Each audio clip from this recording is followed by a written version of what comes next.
Morning, guys. Dr. Ken Nordberg here today with another deer hunting seminar.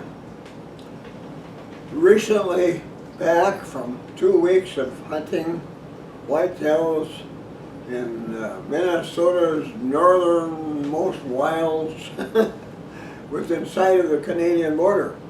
In recent weeks I've talked a lot about our scouting up there.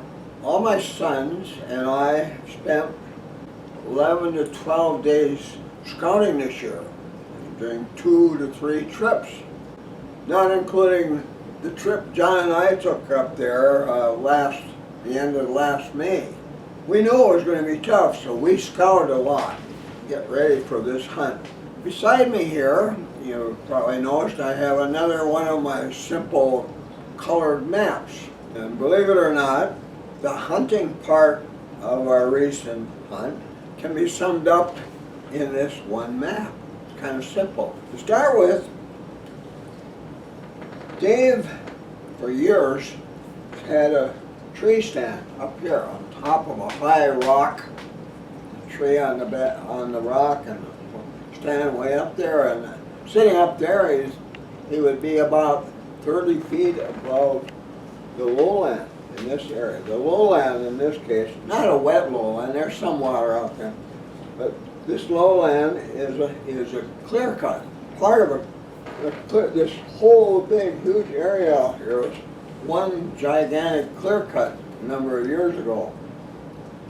And when Dave scouted this region some years ago, he was really surprised by all the deer sign found in this area. All the fresh tracks and droppings, always large tracks, big deer, big bucks, dominant breeding bucks.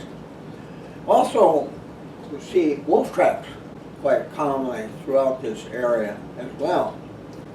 Well, the first year he hunted there, he went back on this, it was kind of a straight line. The road logging trail he used to get there was down here, and he would go up along this old part of the old logging trail, and it crosses a little stream about here. The stream comes out of this large spruce bog, long and narrow spruce bog. And a little stream wanders through there and crosses this trail and goes off this way in a northwesterly direction and joins a larger stream back up northwest of there. What he did to begin with, he went into this area here, this is all mixed timber around this side. He would go up to where the little stream was and keep going straight north. This is north up here. And scouting around this area here, he always found plenty of deer sign, and out here in this clear cut back then, and the first year he hunted there, he shot a buck from his stand site there on opening day. Well, ever since then, he's made a point to scout this area. But one of the things that always bothered him about it is that this area here in orange is a feeding area.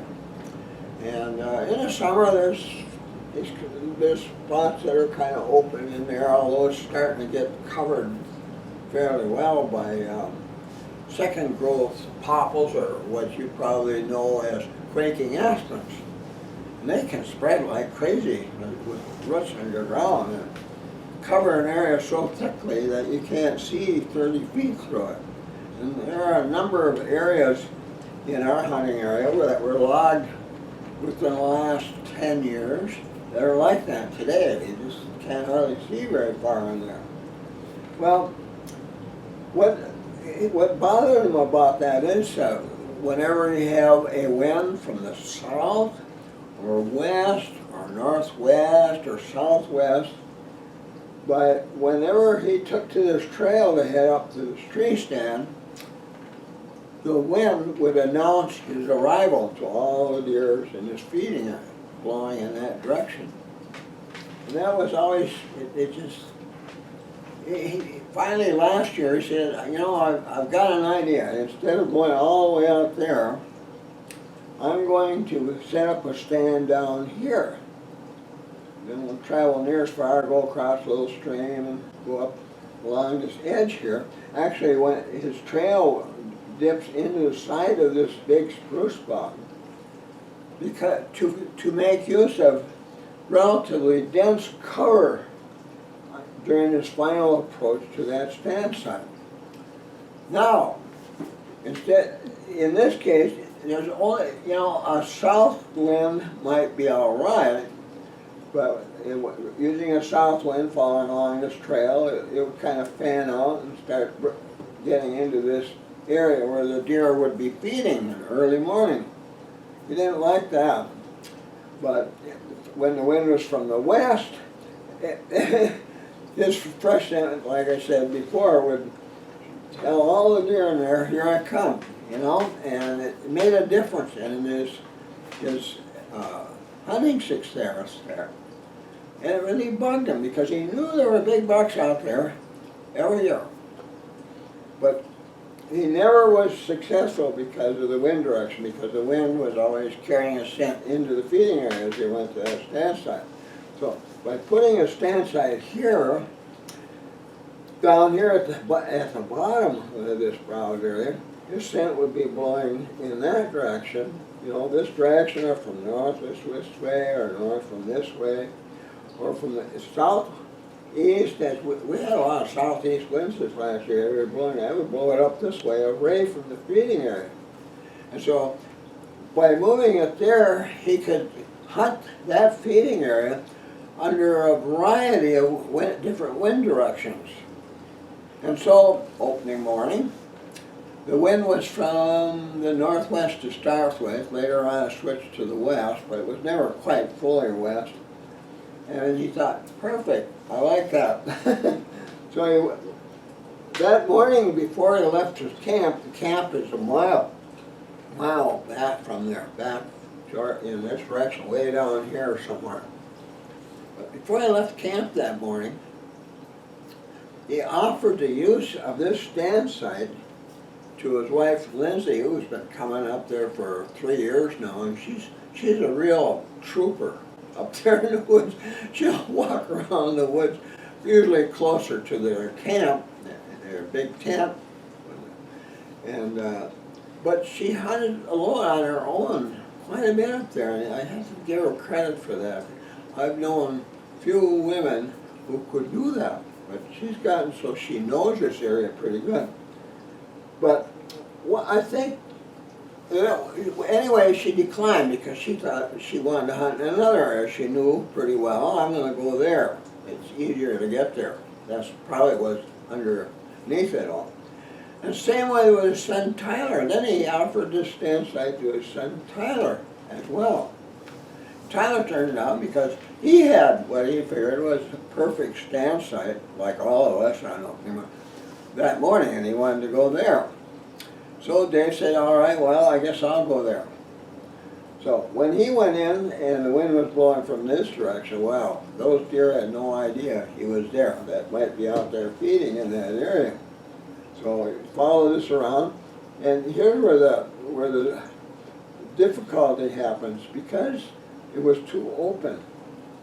Going to the stand site on the north or northwest side of that, the edge of that spruce bog, he had the only thing he could do is go through the spruce bog, or this corner of it, where he could have adequate cover during this final approach to his stand site. So that's what he did.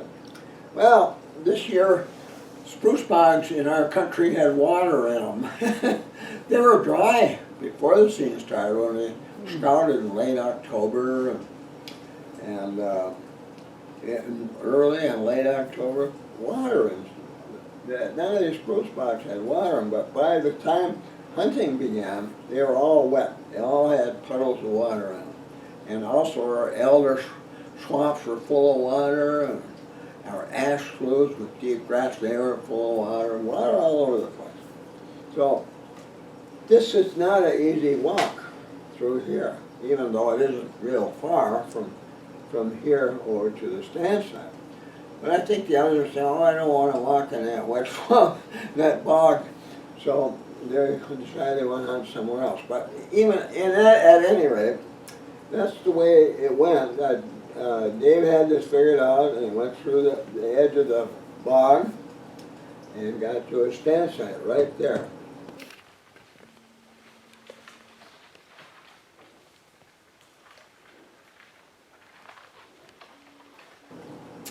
And as usual, like us Nordbergs usually do, we was there half hour before first light in the morning.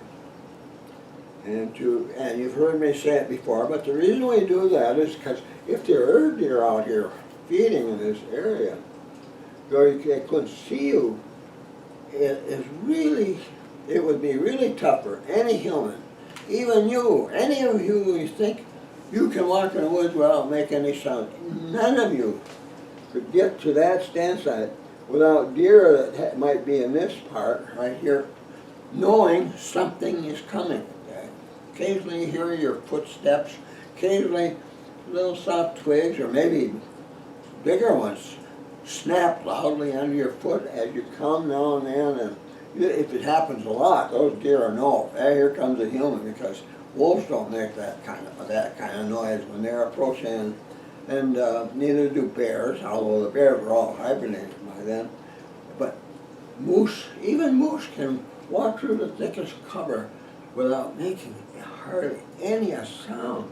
So it would be easy but whoever went in there, if deer were close to that stand site, within probably 50 yards, they would hear something coming. That morning we had frost all over the leaves. It was crunchy. I brought Jimmy to the North Ridge. You could hear someone coming from a long way away. John just interrupted me to say, well, there was frost. How could there be? It was really warm that day. Later in the day. 60s and 70s. Yeah, but we had frost on the leaves that morning. But anyway, during the week, you could walk. Well, some of our stand sites where we went with were covered with this trails were covered with frost and frosty leaves, and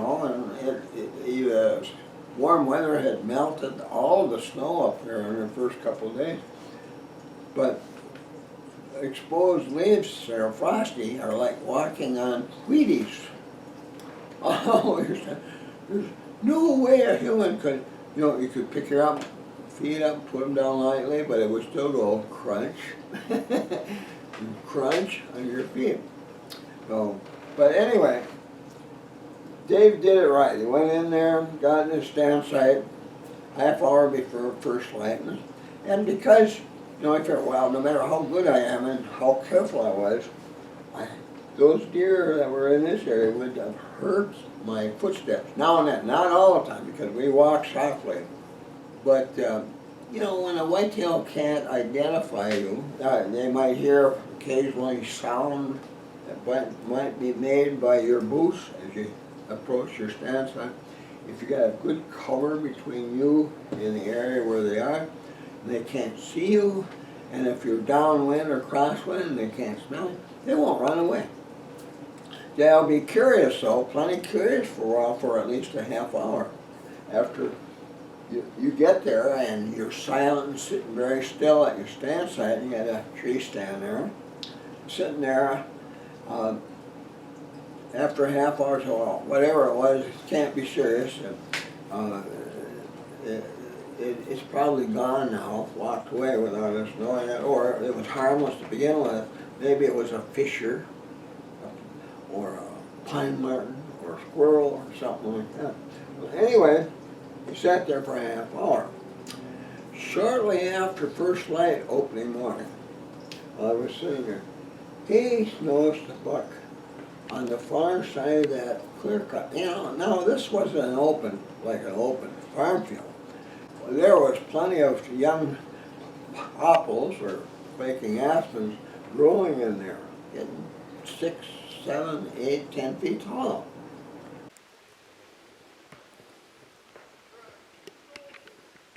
Plenty of those. there was plenty of red osiers, there was plenty of young sugar maples growing there with red branches on them. That old whitetails love those red branches. And the same with the red osiers. They love those in spring. This thing is full of those kind of things. So there, but he was over here and he noticed a buck approaching him from the far side of that clear cut. You know, get little glimpses and see the antlers sticking up, and they were decent 8-point antlers. Nice buck, nice looking buck. And his colorations were unusual, almost had the colors of a mule deer, the head, in the head part. So it was coming toward him, and he kept watching, and finally it turned broadside. You know, it turned to its left and started off in this direction. And when it did that, and there was broadside, and oh, gee, you can see it pretty good now, and he had an opening there. And for a moment he was thinking maybe he should let it come closer, but then he thought, it's happened too often where he decided to do that, and they never saw the buck again. So this one, we can't let it get away. So he got his gun up, and the moment he could see it was completely clear, he pulled the trigger, and pow, down he went. And as that shot echoed across that huge area that us Nordbergs call our hunting area, we all grinned that way, knowing somebody up that way got a buck. It would be, if they shot a buck, it's a big one. We don't shoot little bucks most of the time, and we had chances at little yearling bucks later in the season. But we knew somebody one of us got a big buck, and we knew that, oh, a great start to the deer season. I mean, last year we got 2 on opening day, 1 in the morning, 1 in the evening, but 1 in the morning, that's still nice to have. It's 1 in the bag, and we were happy, and we were thinking, oh boy, we're going to have venison heart hors d'oeuvres before dinner this evening. And we all love those venison heart hors d'oeuvres. They're so good. And we were all right. Somebody did get a nice buck. It was Dave. Now, you're going to see some pictures here of Dave with the buck. You'll see, boy, it's a nice buck, you know. Not a 4.5, well, it might be 4.5. It's got enough bulk in its antlers for that. But it's not one of those monster dominant breeding bucks we occasionally get, sometimes almost every year, that go over 300 pounds and have bigger antlers and greater bulk in those antlers. It was getting close to that. Nice buck. You just can't turn one like that down. Opening day or the last day, it doesn't matter. Boy, this is a nice buck.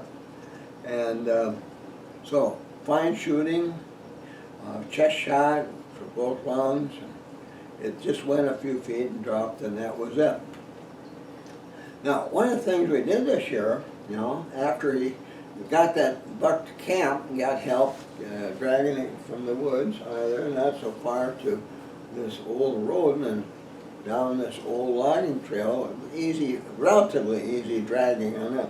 Finally got it to our camp, our main camp, and where we have a pole up between some birch trees where we hang our deer after we take them for draining and cooling. And then I asked him to take my new trail cam back and put it in a tree where it was pointed at that gut pile that was left behind.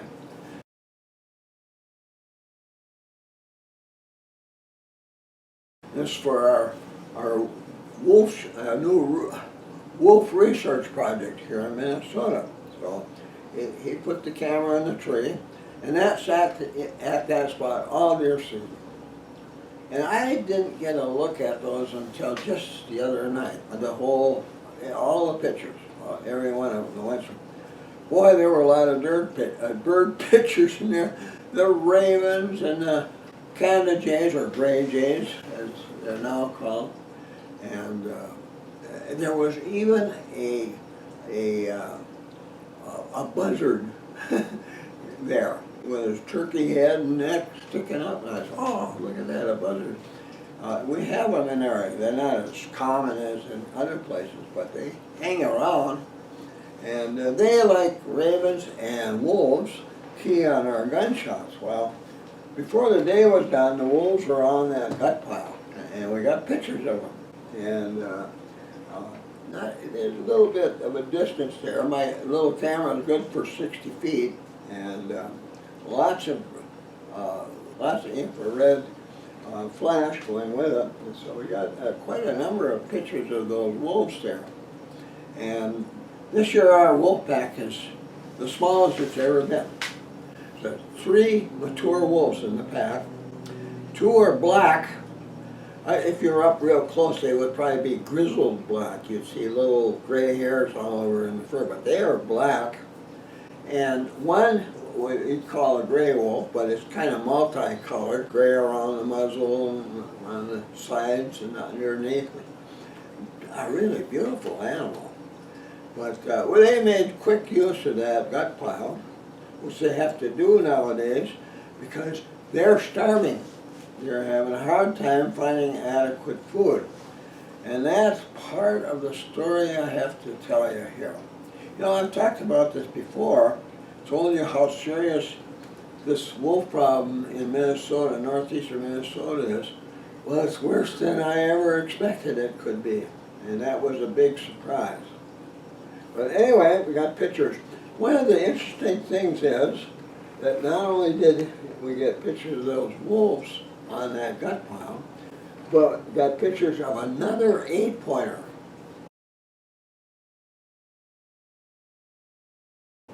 Nobody knew it existed. Well, Dave had seen a number of tracks made by older bucks, but didn't realize there was 2 of them in the area.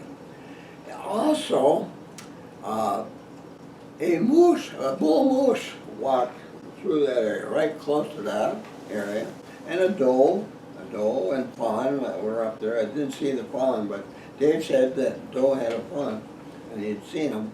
But anyway, they all walked through that area there.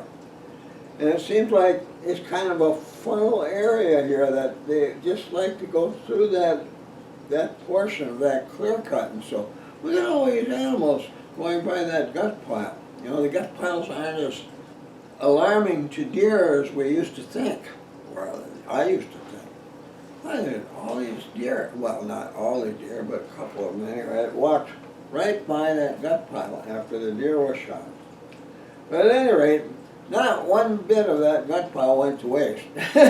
The birds, some of the birds which require fat to get through the winter, you know, like the gray days and even the little chickadees, they gotta have some fat. We're making use of that gut pile. And that's good. It's nice to know things like that are helping other wildlife, but they wouldn't get otherwise. So, anyway, like I was saying to begin with, this map illustrates our entire deer season, because that was the only buck we got this year, that 8-pointer. I've been hunting whitetails for 76 years now. Never in all those years have I seen anything like we had this year. It was just incredible. I just couldn't hardly believe it. You know, the problem was, it took all week to figure it out, what the problem was. Why, you know, gee, I had that one big buck I was so anxious to hunt. No tracks or droppings made by that deer all week in that area where I expected to take that buck. None at all, no. You know, a few days later, John and I and others, you know, in the group that travel long distances to get to stand sites, us Nordbergs do that a lot, learned that we could travel 2, maybe 3 miles in one direction, almost any direction, without seeing one single fresh deer track or droppings. None at all. So, well, holy cow, what's going on here? Well, in the beginning we thought, well, first of all, you know, day 1 and day 2 we had daytime temperatures in the 60s and 70s. Really crazy for an opening day, especially that late November, the 7th of November, the day it started. Johnny, we were getting camp set up, cutting wood. Johnny was running around in shorts and when splitting wood, grandson Tyler and John didn't even have a shirt on, bare to the waist out there because it was really warm. And every experienced hunter knows that when it is unusually warm in the winter or during a firearm hunting season in November, you won't see many deer, if any, during the day. By then, our deer have their winter coats, which keep them warm during extremely cold temperatures for long periods of time in the winter. Like, it's not uncommon in the area where we hunt for the temperature to drop to 40 to 45 degrees below zero for long periods. So you can imagine with fur like that, boy, when it's in the 60s and 70s, they don't want to move. They just want to lay in the shade somewhere and not be bothered. They don't want to have to even run or bound. They don't want that. They want to be some secluded place where they can see if somebody's coming for quite a ways or smell somebody, whatever. But they just don't want to move then. And they didn't. They didn't move on Saturday. They didn't move on Sunday. Then on Monday, things began to change.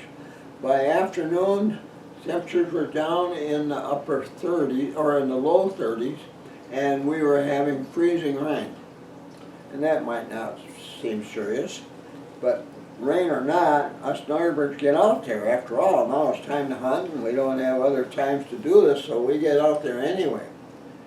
And by late afternoon, we were all soaked. Our coats and caps and pants, everything we wore was wet. I sat under a big balsam tree, really a thick one, and you could hear frozen pellets of water tinkling down through the evergreen boughs like tiny balls or steel shots or whatever, tinkle, tinkle, tinkle, coming down. And though I felt like, oh, I'm not going to get near as wet sitting where I did under this tree like whitetails were doing that day, by late afternoon I was soaked. I got in, I finally threw in the towel, got in the middle of the afternoon and spent the rest of the day trying to dry my clothes so I could hunt the next day. So we figured, well, freezing rain, that was a good reason for those deer not to be out there that day, Monday. So that's day 1, 2, and 3 that accounted for that kind of thing. Then on day 4 through 8, we had strong winds, not steady strong winds, gusting, which is just as bad. Whitetails hate to be out there moving around when you have strong winds exceeding 15 miles an hour, because all the noises of branches banging together and leaves rattling and rustling and grass rustling and all those sounds make it difficult for them to hear anything moving in their direction. And that can be dangerous, especially in wolf country. You just don't want to be out being vulnerable while those kind of conditions are in effect. And that was probably one of the reasons we didn't see any deer except a 3-point yearling buck right next to our main camp during the day, noon hour. There's this little buck. And of course, my son John saw him the first time. He didn't have the heart to shoot the thing. And he talked to the deer and said, "You're too little to shoot." And the thing just kept feeding and then finally walked away. And then he saw it again a couple of days later in the vicinity of our tent, probably bedded very nearby. Probably he was one of the fawns of the 2 fawns that were a doe and heat back of our camp last year. And now he was a yearling. So this was his area. He's still living in his mother's range. And so at least that one survived. But of course, if the other one was a doe, like its mother, it was experiencing heat sometime during that week, you know. Yearling does breed as well as the mature does during those 2 weeks in early November, beginning in early November. So anyway, there he was. We saw that one, and I'm pretty sure I saw it too. And I'm pretty sure it was practically on top of me opening morning. It was too dark and a whole bunch of hazels right behind me, and I couldn't see, but I could hear deer over there. And they were getting kind of excited. Then I heard them move rapidly away. They weren't bounding. But boy, once they got, I had a good wind direction. I was watching this nice feeding area, and you've seen that on our videos about scouting this particular feeding area. But they were behind me, and I couldn't see them. And then they left, and they didn't come back. And who could blame them? You know. So they were sniffing here. So there's a human right there. And that's what they were thinking. And oh boy, we gotta stay away from here for a while. Anyway, but strong winds, when you have winds exceeding 15 miles an hour, deer generally remain bedded during hours they normally feed. And they'll start limiting their feeding to nighttime hours. They aren't going to starve every day because of the wind, but they'll limit feeding to nighttime hours when it's more safe for them to do that. So that was another good reason. Another reason that was there all week is bright moonlight. Holy cow, did we have bright moonlight. Big, almost full moon beginning on day one. It would come up during the night, you know, around midnight or so. And then be so bright that when you woke up during the night and you tend to seem like, gee, it must be getting light out there because look at how bright it is. And you go out there and it's like 1:30 in the morning. And it's this bright. You could have walked anywhere in the woods at that time and wouldn't need a flash lamp. So that was bright moonlight.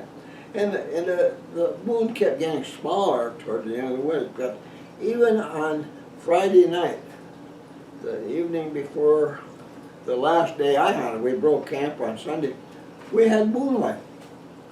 And if you had clouds and rain and freezing drizzle or something at night, it was still bright enough so the clouds were all illuminated up there with bright white at night, and that in turn fell on our tents, and it'd be bright inside the tents. Now, speaking of winds, we didn't have a lot of changes in wind direction. Man, we had a lot of winds from the southeast and south, which is almost normal for us, but not to the extent that we had such winds this year. And we had some winds, some got to the west once for a few hours. And most of the other winds were coming from the northwest, and we had those two things. And you can't hunt all your stand sites that would be good for wind from the northwest on one day. So, in fact, sometimes we wish, oh, we should have went to this other stand site today, but we didn't, because this one seemed like it would be a good place to be on that particular day. And then, whoa, it's in the southeast again or something like that. And you didn't get a chance to get back. We didn't get to hunt all the places we planned to hunt this year because of the wind. And then on certain days, the darn wind, it would start out like in the southeast, and a couple hours later it was over the southwest, and then pretty soon, oh, it's from the west, and then pretty soon it's from the northwest.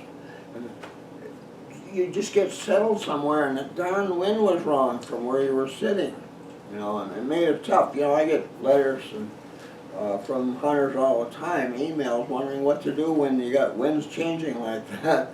Well, you might mutter a lot of bad words while you're sitting there, and you might try moving the shortest distance possible to another good stand site where the wind is favorable. But it's kind of risky when whitetails are active, but that's about the only thing you can do, you know? So anyway, getting back to what I was going to say earlier, While all of these things were going on that suppressed daylight movements of deer during, it, it either we didn't want to admit it or it never occurred to us that something else was causing the trouble. But, on Friday, both John and I didn't far apart from one another, but we made a point to move, do some progressive stand hunting, going to this spot and sitting there for an hour or so, then moving to another spot where we find fresh signs. And I remember that day I said, I'm not going to sit anywhere where I don't have fresh deer tracks or dropping. And I was really having trouble finding such place. And finally I said, well, this looks, on a normal year, I wish I was in the tree stand right here. That would be a perfect spot for this. I'd never been to that spot before, ever in my life. And gee, that looked good. And there was an ash slough off on my right, and just above that, where the ground was dry, there were all kinds of red osiers growing. And those red osiers all had little ragged white tips on the tips of their branches, meaning whitetails have been feeding on browse here. And there are a lot of them, a lot of white tips there. I mean, they've been feeding here a lot, sometime. So, because of that, we had some really cold and snowy weather before the season started. A lot of that browse might have happened now. And then they were back on grasses and leaves after it got to be summer-like on opening weekend. So, anyway, we spent a lot of time, both he and I that day. I must have traveled in the woods 2 miles that day, at least, and stopped at some really good-looking stand sites for an hour or more. One of them I know I spent 2 hours at that one. But I'd taken lunch along, and so I didn't have to go back to camp to eat. So I spent the whole day there.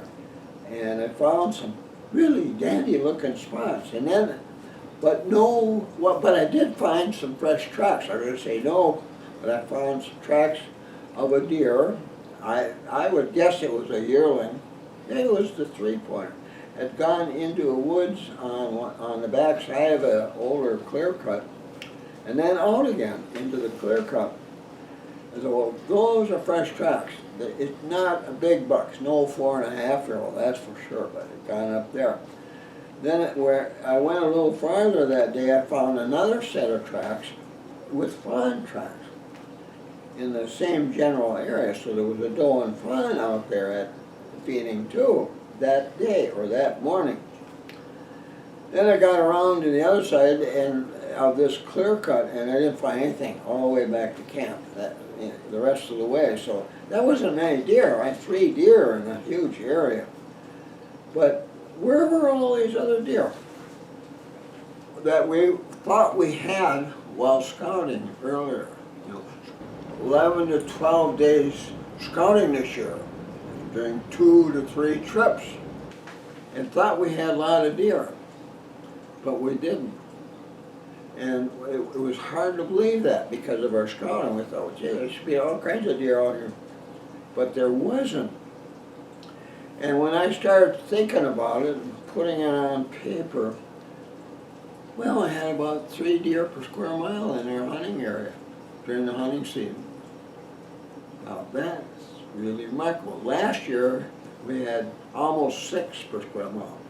Now, Dad might say, boy, 50% gone in 1 year, what happened? Well, 50% of 6 per square mile is 3 per square mile. That's not that many deer.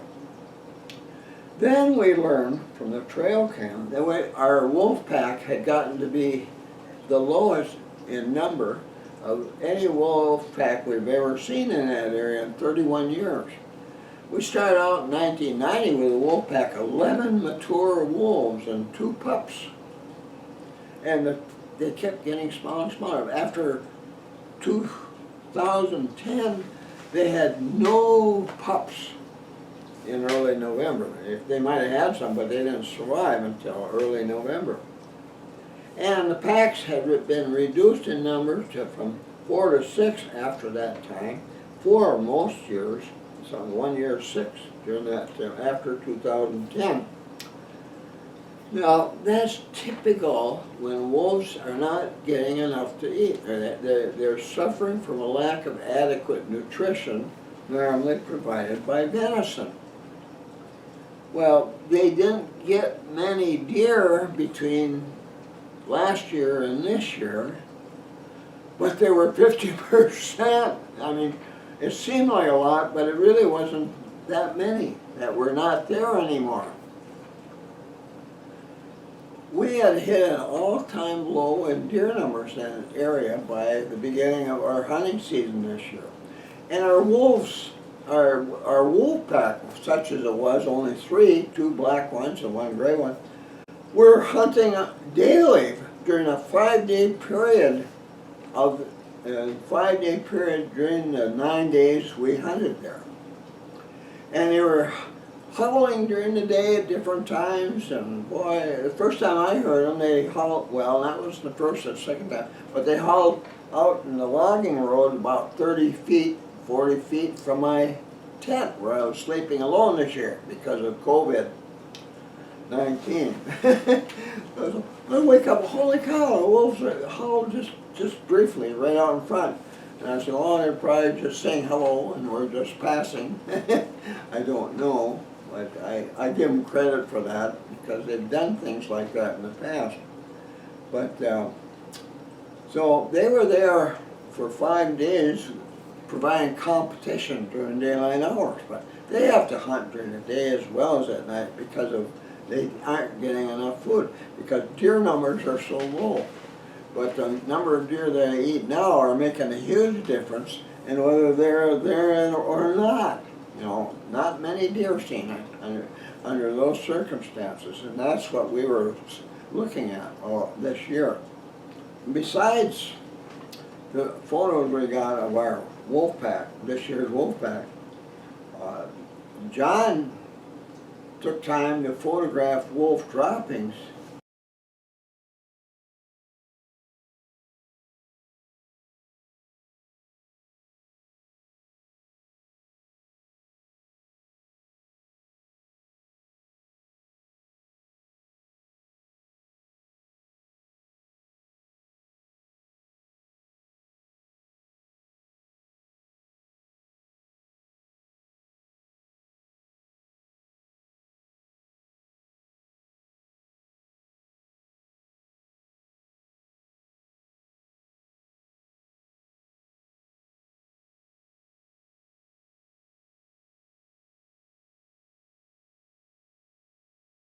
On the trip to help drag out Dave's buck and take photos, kill site photos, which are always better than taking a picture of the deer hanging from rafters in the garage.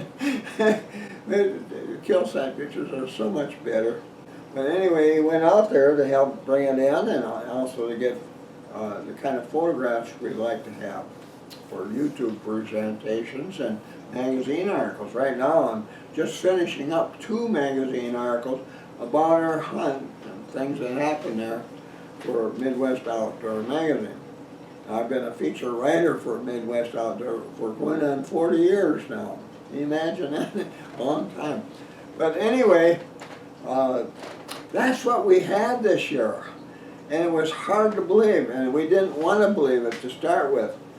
But eventually, on Saturday, John and I did the very same thing. This time, I thought, rather than go sit somewhere and maybe see nothing, I'm going to do a progressive hunt, you know, sitting on my stool for an hour or 2 at different places where I find fresh deer signs. But I've got some places I've been wanting to scout for several years now, and we just never had time to do it. Today I'm going to do it. And I tell you, did I go through a lot of stuff on Saturday during the scout. I started out at the southernmost stand site in our hunting area and started working my way north. From there I made a sweep to the northeast and found surprisingly wonderful looking spots to hunt bucks. I'll do a dedicated video on this in the future. So anyway, that's the story of our hunting season this year. It was a good one. We enjoyed it. We saw lots of fishers and fine martins and moose, and some big moose, some decent moose. It was a fun year, all in all. We had good meals. We did everything necessary to prevent spreading COVID-19 in our camp in case somebody came down with it while they were there. We sat outside. You'll see a table. We'd sit outside and have our dinners in the evening, which worked really well, and in a short time we were done, and everybody go back to their camp then. But it was fun year, really fun, and I'm glad we could do it because we were careful about it, not going to restaurants or bars out there in the woods during that time, things like that. Well, hopefully, guys, you had a more successful year than we did. Wherever you hunt, you got more deer, lots more deer than we have. But we love our hunting area, lots of deer or not. We'll probably continue hunting there forever. And so we'll not quit that. But with that, it's time for me to vamoose. Be sure to subscribe. That's so important to me. And then hitting that thumbs up button as well, that's important. And I hope you enjoyed what you learned here today. It's important. I can't brag a lot about her, but at the same time I'm not terribly disappointed, especially now knowing why things turned out the way they did. Hopefully this will change in the future because just a couple weeks ago our wolves were finally delisted. But it'll take a while to get our deer numbers back again. So, well, bye guys, good luck, and I'll talk to you again soon. Be sure to visit my website. Here's the link. Here you'll find links to my blog posts, my Twitter account, my YouTube account, my Amazon store with links to my ebooks, my son's eBay store, a money saver if you're ordering from Canada or other countries, my website bookstore, and much more.